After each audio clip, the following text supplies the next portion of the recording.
Good morning friends, Radhe Radhe, जय श्री कृष्णा। कैसे हैं आप लोग? आशा करती हूँ आप लोग बहुत अच्छे होंगे। तो मैं आपकी लेट लतीफ़ फ्रेंड लेकर आ गई हूँ फ्राइडे का ब्लॉग। जैसे कि मैं हमेशा ब्लॉग अपलोड करने में लेट हो जाती हूँ क्योंकि चल रहे हैं बच्चों के एग्ज़ाम, तो टाइम देख करके मुझे ब्लॉग एडिट करना पड़ता है ताकि नेक्स्ट डे एग्ज़ाम ना हो और बच्चों का पेपर वगैरह बना दूँ, उसके बाद ब्लॉग एडिट करती हूँ ताकि मेरी ब्लॉगिंग से बच्चों की पढ़ाई पर कोई इफ़ेक्ट ना पड़े।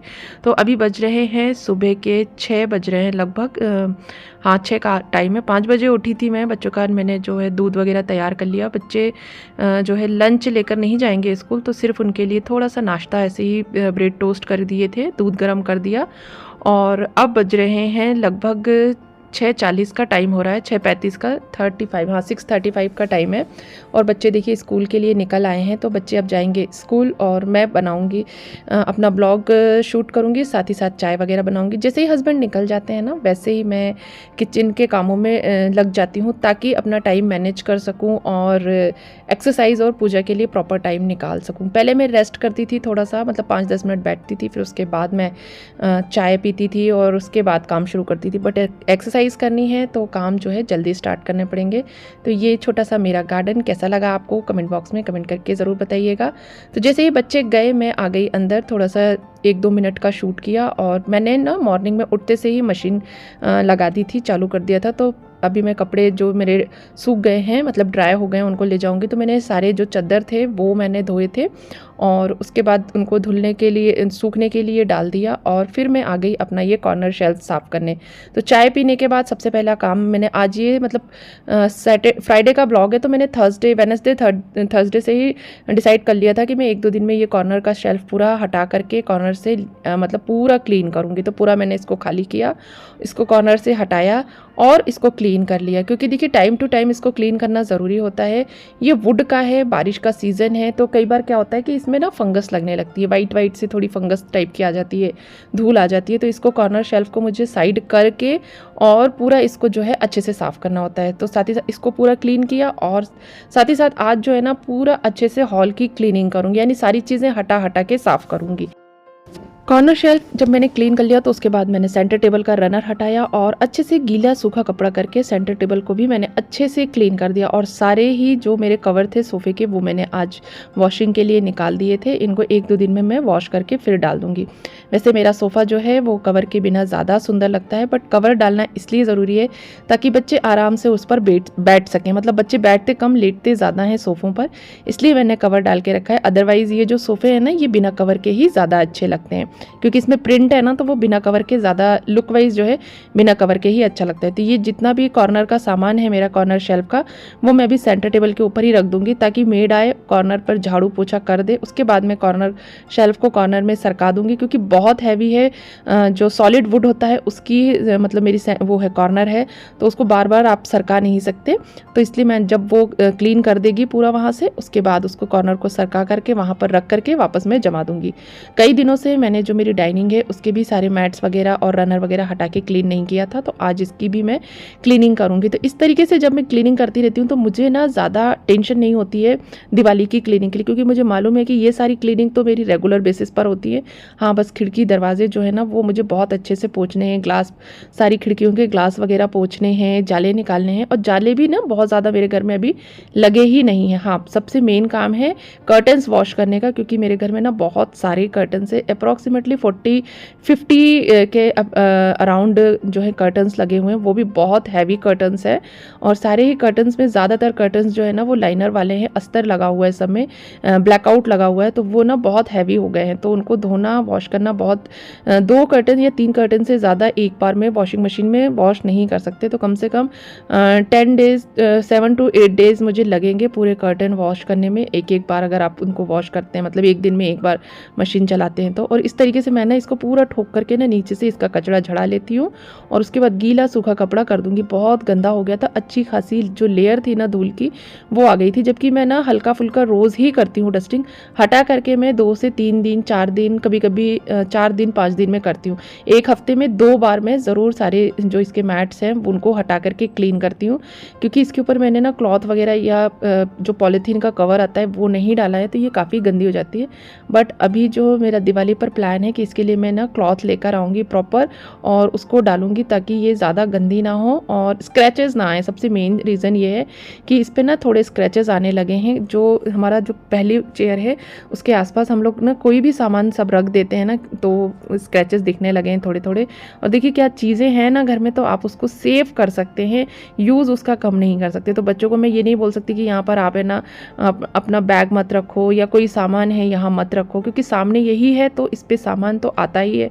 कोई पार्सल आ रहा है या कुछ भी चीज़ आ रही है तो सबसे पहले जो है डाइनिंग पर ही रखाती है। तो उसको सेव करने का एक तरीका है कि मैं इसके लिए टेबल क्लॉथ ले लूँ, अच्छा सा सुंदर सा विथ रनर वगैरह, उसको अच्छे से डेकोरेट भी कर लेंगे और साथ ही जो है हमारी जो टेबल है ना वो भी सिक्योर और सेफ़ हो जाएगी। तो सेफ्टी के लिए, ताकि इसमें बिल्कुल भी स्क्रैचेस वगैरह ना आए, तो मैं इस बार पूरी प्लानिंग है मेरी कि मैं इसके लिए टेबल क्लॉथ लेकर आऊँगी अच्छा सा सुंदर सा, ताकि इसका लुक भी चेंज हो जाएगा थोड़ा सा। अभी वाइट वाइट सा बोरिंग हो गया है काफ़ी टाइम से एक ही जैसा देखते देखते, तो चेंज भी हो जाएगा और सेफ्टी भी हो जाएगी। तो इस तरीके से क्लीन करने के बाद मैं इसके सारे लेग्स वगैरह भी है ना अच्छे से सूखे कपड़े से ही क्लीन करती हूँ।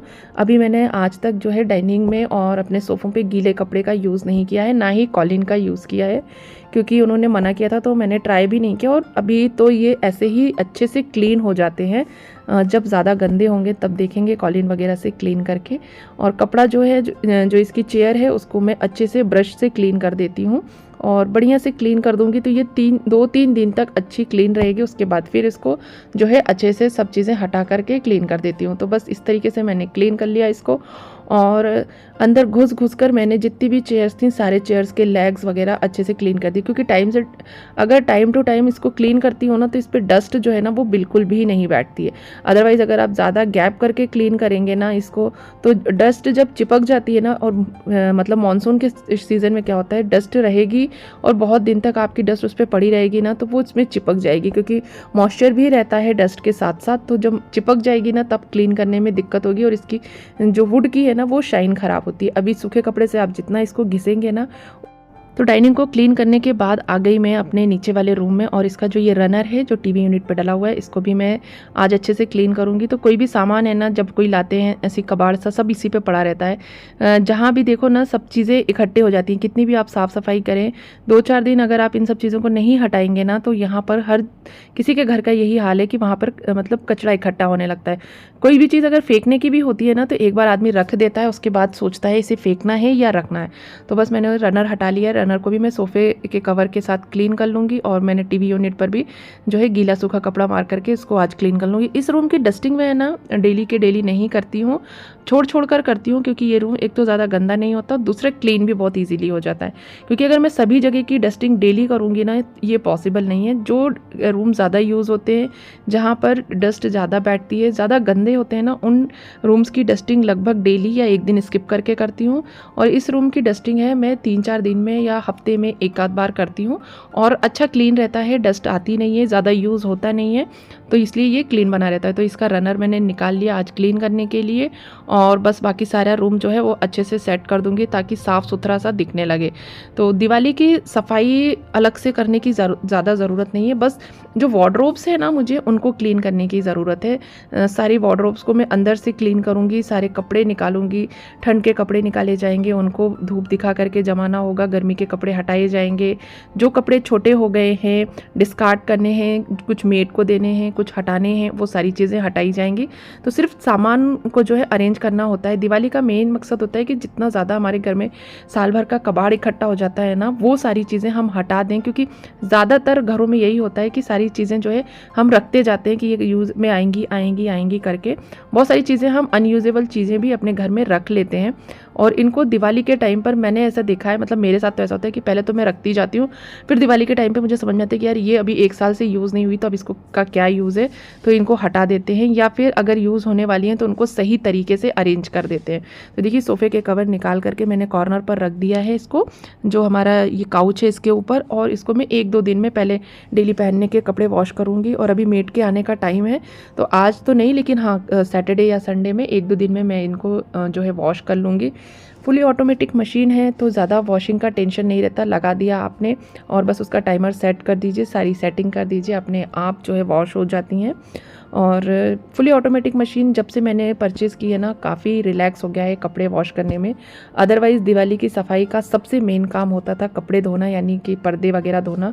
और जो सेमी ऑटोमेटिक मशीन होती है उसमें हाथ से क्लीन करना पड़ता था, खंगालने पड़ते थे, और इसमें ना बहुत ज़्यादा टाइम जाता था और बहुत ज़्यादा मेहनत भी लगती थी, एफ़र्ट्स भी बहुत ज़्यादा देने पड़ते थे। तो देखिए ये कमरा भी मेरा पूरा अच्छे से सेट हो गया है। और साथ ही साथ मैंने मतलब आया नहीं मेरे रिकॉर्डिंग में, मैंने जो कॉर्नर का मेरा ड्रेसिंग है मैंने उसको भी अच्छे से क्लीन कर लिया और ये रूम मेरा पूरा सेट हो गया। नहा धोकर एक्सरसाइज करी पहले मैंने, तो उसके बाद नहाया, नहा करके मैंने सब्जी वगैरह चॉपिंग कर ली। उसके बाद लगभग 10 o'clock का टाइम हो रहा होगा। बहुत जल्दी जल्दी काम किया था आज मैंने, और बस मैंने एक तरफ दाल चढ़ा दी थी, दाल मेरी हो गई थी, और दूसरी तरफ मैंने सब्जी फ्राई कर दूँगी। उसके बाद जाऊँगी मैं पूजा करने, क्योंकि पूजा करने में मैं थोड़ी सी लेट इसलिए जाऊँगी ताकि सब्ज़ी मैं फ्राई कर दूँ और धीरे धीरे सब्ज़ी पकती रहे और उधर मेरी पूजा भी होती रहेगी। और बच्चों के आने का टाइम भी है, अभी 12:30 तक बच्चे आ ही जाएंगे, तो सारे काम मुझे टाइम से करने हैं ताकि बच्चों के आने तक खाना जो है वो पूरी तरीके से रेडी हो और बच्चे आएँ और उनको मैं खाना लगा करके दे दूँ। क्योंकि अभी जो एग्ज़ाम चल रहे हैं ना, तो बच्चे लंच लेकर नहीं जाते हैं। छोटी बेटी तो दूध भी नहीं पी के जाती है, क्योंकि उसे दूध से जो है वॉमिट होने लगती है, खाली पेट दूध पीती है तो बच्चे बहुत तेज़, उनको भूख लगी रहती है जब स्कूल से आते हैं। तो खाना भी बनाना उतना ही इम्पॉर्टेंट है टाइम से जितना कि पूजा करना। तो मेरा पूजा और खाने का काम पैरेलल चलता रहता है। इधर सब्ज़ी बनाती रहूँगी और दाल उबाल ली थी और सब्ज़ी पकती रहेगी धीरे धीरे, तब तक मैं जो है पूजा करूँगी, भगवान जी को स्नान कराऊँगी। मेड आ गई थी, उसने झाड़ू पोछा कर दिया था, पूजा के बर्तन भी धुल गए थे, और अब मैंने ना बर्तन वगैरह जो खाली करने थे वो भी खाली करके दे दूँगी। और बहुत ज़्यादा टाइम हुआ नहीं था, लेकिन क्या होता है ना कि सारे काम आपको एकदम टाइम लिमिट के अंदर करने होते हैं और थोड़े डिटेल में करने होते हैं। जैसे साफ़ सफाई भी करनी है, सब कुछ करना है, तो थोड़ा सा टाइम ज़्यादा लगता है। तो इसलिए मुझे ऐसा लगता है कि अगर पूजा करने में थोड़ा लेट हो भी जाता है तो कोई बात नहीं, पर जब भी पूजा करने बैठे ना तो रिलैक्स माइंड से एकदम मतलब टेंशन फ्री होकर के पूजा करें। ये नहीं कि मेरा मतलब पूजा में मन ही ना लगे और मैं सोचूं बस फटाफट से 5 मिनट 10 मिनट में पूजा करी और मैं ये सोचूं कि बस अब तो मैं जा रही हूँ, खाना बनाना है मुझे। तो इसलिए मैं सब्जी और दाल बना करके आटा लगा करके पूजा करती हूँ, ताकि बच्चे आएँ तो मैं उनको फटाफट से खाना बना करके मतलब रोटियाँ सेक करके गरम गरम खाना दे दूँ। तो इस तरीके से मेरा जो पूरा डेली रूटीन होता है वो इसी तरीके से रहता है, लगभग सेम ही होता है। कभी कुछ 19-20 रहता है, कुछ काम ऐड कर लेते हैं, कुछ काम जो है माइनस हो जाते हैं। जैसे कभी कॉर्नर साफ़ किया तो आज कॉर्नर साफ़ किया, तो किचन की डस्टिंग क्लीनिंग नहीं की। किचन जो है वो मैं लगभग हफ्ते में एक बार ही करती हूँ, क्योंकि किचन में टाइम अच्छा खासा जाता है, इसलिए डेली के डेली इसको क्लीन करना ना पॉसिबल नहीं होता है। तो मेरी दाल हो गई थी, दाल को मैं जो है अपने बर्तन में पलट लूँगी और कुकर जो है वो वॉश करने के लिए दे दूँगी। आज मैंने दाल में लौकी, टमाटर और प्याज डाल के बनाई थी, मसूर और अपने अरहर की दाल को मिक्स करके बनाया था। बहुत टेस्टी दाल बनी थी और हेल्दी भी थी, बच्चों को बहुत पसंद आई। अदरवाइज़ वैसे बच्चे दाल खाना ज़्यादा पसंद नहीं करते हैं, लेकिन इस तरीके से कुछ नया नया ट्राई करती रहती हूँ ताकि बच्चे जो है दाल वगैरह अच्छे से खा लें, सब्जियाँ अच्छे से खा लें। तो दाल को और सिंपल जो है प्याज और लहसुन का तड़का दे करके मैंने बिना मसाले के, कोई भी मसाला यूज़ किए बिना दाल बनाई थी। दाल बहुत टेस्टी बनी थी, बच्चों को बहुत पसंद आई। फुल रेसिपी चाहिए हो तो मुझे कमेंट बॉक्स में कमेंट करके बताइएगा। बच्चे अगर दाल नहीं खाते हैं ना और इस तरीके से आप दाल बनाएंगे ना तो बच्चे दाल बहुत अच्छे से इंजॉय करके खाएंगे। मेरी बेटी, जो छोटी बेटी है, वो दाल ज़्यादा नहीं खाती है, लेकिन आज उसने जो है ना दाल को कटोरी भरकर पिया और मुझे बहुत अच्छा लगा जब उसने इस तरीके से दाल खाई। तो फिर मैं ये सोच रही थी कि ये देखिए ऑयल का जो है कढ़ाई है, इसमें मैंने चिप्स फ्राई किए थे, तो मैंने सोचा कि चलो इस को है ना मैं इसी में अपनी दाल फ्राई कर लेती हूँ। तो भिंडी की सब्ज़ी में तेल बहुत कम था और वो चिपक रही थी नीचे, तो मैंने उसमें थोड़ा सा तेल ऐड कर दिया, क्योंकि ये पका पकाया तेल था, इसका टेस्ट अलग नहीं आएगा, तो वो मैंने भिंडी की सब्ज़ी में डाल दिया। भिंडी की सब्ज़ी में ऑयल थोड़ा सा ज़्यादा लगता है, तो पहले मैंने कम डाला था ताकि कम ऑयल में ही बन जाए, पर मैंने देखा कि वो बहुत ज़्यादा चिपक रही है और मेरे घर में ना चिपचिपी भिंडी कोई नहीं खाता है, सबको थोड़ी क्रिस्पी और कुरकुरी भिंडी ही चाहिए होती है। तो इसलिए मैंने वो तेल जो है ना अपनी भिंडी में थोड़ा सा जो एक्स्ट्रा तेल था वो डाल दिया और लहसन को मैंने कूट लिया। लहसन मैंने खट्टे छील के रख लिए थे, तो लहसन कूट लूँगी। प्याज मैंने जब भिंडी बनाई थी तभी काट के रख ली थी। टमाटर मैंने दाल बॉईल करते समय ही डाल दिए थे, तो सिर्फ जीरा राई का तड़का दूंगी। इसमें थोड़े से 1-2 तेज पत्ते और दालचीनी का डाल दूंगी, 1 टुकड़ा दालचीनी और 1 तेज पत्ता, और बस इतने ही मसालों में दाल को फ्राई कर दूंगी। बहुत टेस्टी दाल बनेगी और स्वाद भी थोड़ा सा रेगुलर दाल से अलग हो जाता है, हेल्दी भी हो जाती है। तो सबसे पहले मैंने जीरा और राई को ऐड किया और देखिए राई मेरी ख़त्म हो गई थी, तो मैंने थोड़ी सी राई निकाली वो डाल दी और अब मैं मसालदानी में तुरंत के तुरंत भर लूँगी, क्योंकि मुझे ऐसा लगता है कि जैसे ही कोई मसाला ख़त्म होता है ना, मसालदानी के अंदर हमारे जो होते कंटेनर के अंदर तुरंत भर लेना चाहिए। नहीं तो जब कभी दोबारा फ्राई करना होता है ना और मसाला नहीं रहता तो बहुत गुस्सा भी आती है, बहुत इरिटेशन भी होता है, क्योंकि जल्दी जल्दी में चीज़ें जो है हो नहीं पाती। तो मैंने एक टुकड़ा दालचीनी का और एक तेज़पत्ते का डाल दिया और बस उसके बाद में जो है अदरक नहीं सॉरी लहसुन ऐड कर दूंगी, जो कि मैंने कूटा हुआ था। दाल में अगर आप कूटा हुआ लहसुन ऐड करते हैं ना, टेस्ट बहुत अच्छा आता है।